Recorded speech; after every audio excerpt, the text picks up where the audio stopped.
In today's video, I'll be trying out the best DIY room decor ideas the internet has to offer, including melting some crayons, making a super easy shelf that can be used for a charging station or whatever, a wall cubby out of popsicle sticks, plus more things you guys dared me to do in the comment section.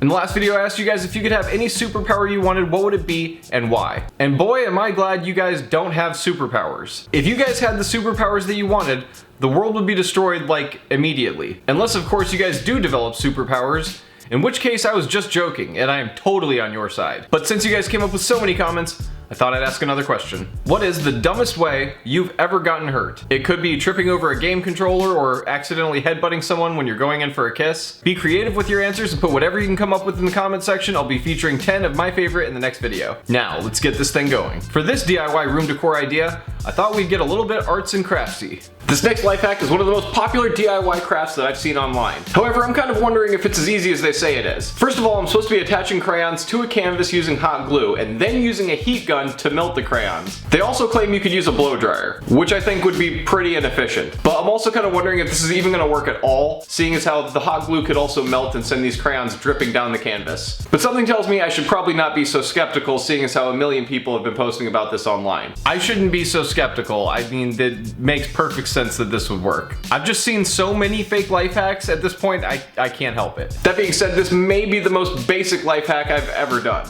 Now there's a few ways to go about this, so it's a good thing I got multiple canvases. Now in a lot of the tutorials it says that you should take off the wrapper, but I'm just gonna leave it on. I've seen it done that way too.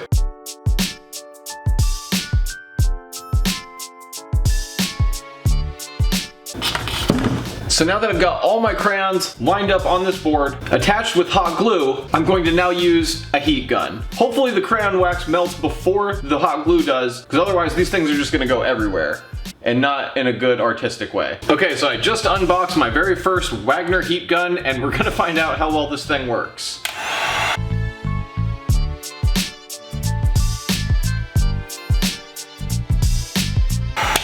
Okay, well, a couple things happened here.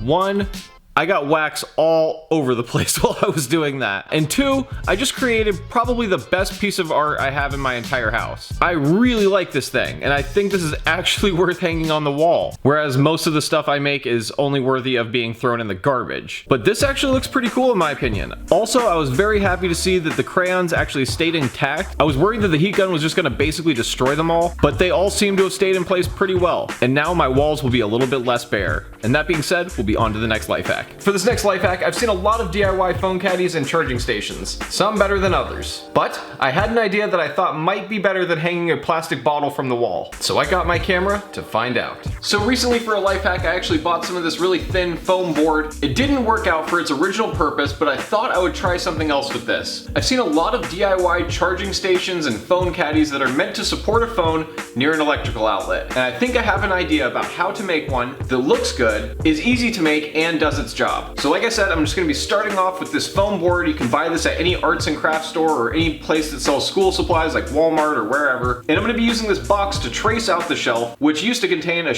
watch. And that is gonna be the top of our shelf. Now we just need to build the supports for underneath it.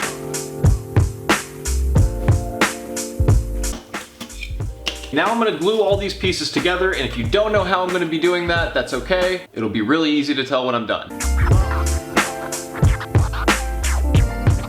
And there's the shelf. It's done and it looks okay. And we could add on other pieces to cover up the trim here, but honestly, I think it looks fine. Of course, you could always decorate these things as much as you want, but we wanted this to be easy, and it was definitely easy. Now we need to see how well it actually hangs on the wall and if it can support a cell phone or a Funko Pop or something light like that that you might actually want to put on your wall. And to do that, we're gonna be using thumbtacks. I'm gonna actually use white thumbtacks, so hopefully you won't be able to see them once they're actually in there. And I'm just gonna mount it on the wall right there. They're somewhat symmetrical, and hopefully it does a good job of holding my cell phone. As you can see, the shelf is all finished up, and I actually think it looks pretty good. But the question now is, how well is this thing gonna work? And that's good timing, because I only had 4% battery left. And it it is sturdy on there. I mean, I'm not saying this could support my weight or anything, but as far as like a little DIY charging station or phone caddy, I really like this thing. I mean, I'm definitely gonna keep this up. There's no reason to take it down. And of course, when it's not holding a phone, you can have it hold whatever you want. Not bad. It's got really clean lines on it. Can't really ask for much more. And that being said, we'll be on to the next life hack. For this DIY craft, it started like so many others and ended with an elf finding his home. For this next hot glue gun life hack, what I'm gonna be doing is making a DIY rainbow pentagon floating shelf. It's actually a lot less complicated than it sounds. And I'm gonna be using popsicle sticks, which I think will go well with my melted crayons. So hopefully this works, or my house is going to start to look more and more like a Pinterest fail. My house is starting to look like an arts and crafts teacher went off the deep end, which is a lot easier to explain than what's really going on. But either way, I know if it's going on my wall, it's gonna look good. Otherwise, my girlfriend won't let me. And that being said, let's get this thing going.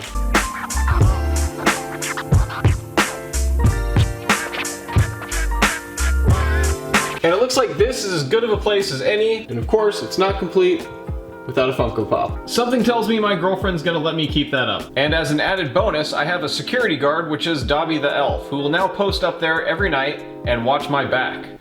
So, good for him. And that being said, we'll be on to the next life hack. For this next DIY craft, we're taking the stuff that we don't like and putting it in a box where we'll never have to think about it again. And adding an accent light. So right now we are in my bedroom, and this is my TV and bookshelf that we have in our bedroom. And it looks okay, but for almost no money, you can make this look a lot better. According to several DIY room decor and life hack videos, that is. I'm gonna show you guys how to hide all these cords and add in some LED accent lights. Should be pretty easy. So as you guys can see, there are several visible cords from behind the bookshelf, and although they're necessary, it's just kind of unattractive. And this surge protector needs to go somewhere because it just doesn't really fit anywhere. So the first part is pretty simple. I'm just gonna take this box that my girlfriend had laying around and I'm gonna cut a hole in it.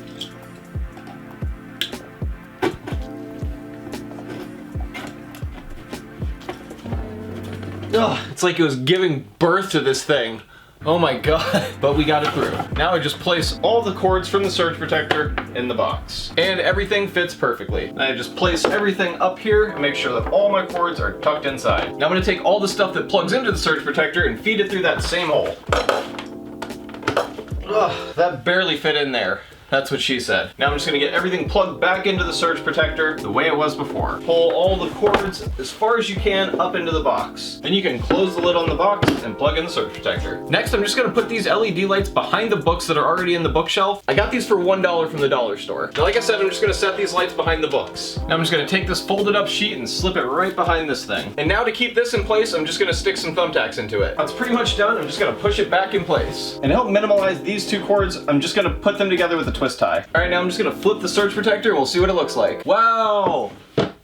That's pretty cool. Wow, I definitely like the way that looks a lot better. That is a 100% improvement over how it looked before. And it took almost no time at all, and also almost no money. It was $1 for the LED lights, the shoe box we just had laying around, and also a sheet. So if you don't have a sheet or a shoebox, then yeah, you'll have to buy that. But otherwise, it's almost completely free. And like I said, I just really like the way that it looks. It makes it look like it's popping out of the wall, and that is a look that I like apparently. So that being said, we're gonna get to the next life hack. For this next DIY room decor, what I'm gonna be doing is making myself a galaxy pillowcase, or tie-dye depending on what colors you use, and it's actually really simple because all we're gonna be using are a few markers, a spray bottle filled with rubbing alcohol. I've never used this method before to decorate anything, so it'll be the first time for me, but it is a popular craft going around online as galaxy is all over everything. That being said, I went out and bought myself a brand new pillowcase, and I'm ready to destroy it. So now all we basically want to do is draw out some sort of like a camouflage-ish pattern all over the pillowcase, which is gonna look pretty horrendous, but supposedly, after I spray it with alcohol, it'll all come to life. So I guess we'll have to find out. Also, if you're gonna be using permanent markers, make sure that you're in a very well ventilated place. Okay, let's get back to work. So here comes the fun part. I've got it all marked up, permanent marker, and now I'm just gonna spray some rubbing alcohol on it, and hopefully this will all blend together and turn into some really cool DIY galaxy pattern. Otherwise, I just wasted a perfectly good pillowcase for nothing. Okay, well it's completely sprayed up. I guess now we just have to wait and see if this all runs together and makes something cool, or if I just need to throw this away. We shall see. Actually, you know what? Just to kind of help it on its way, I'm just gonna kind of smear it all together like that. Look at how much marker I got on my hands. That's kind of ridiculous. And although the pillowcase did start to look a little bit more galaxy-ish, it never did transform into the near-perfect galaxy pillowcase I was hoping for. And that is why I never trust life hack videos. Now, I'm not saying that this would never work. I just think you have to be a little bit more arts and craftsy than I am. And that being said, we'll be on to the next life hack. So if you found this video helpful, or if you just enjoyed it, make sure to click the like button. If you're new to the channel, make sure to subscribe and bell me for notifications. It may be the only hope we've got. And of course, I'll be seeing you guys in just a few days with a new video. Alright, thanks guys. Bye.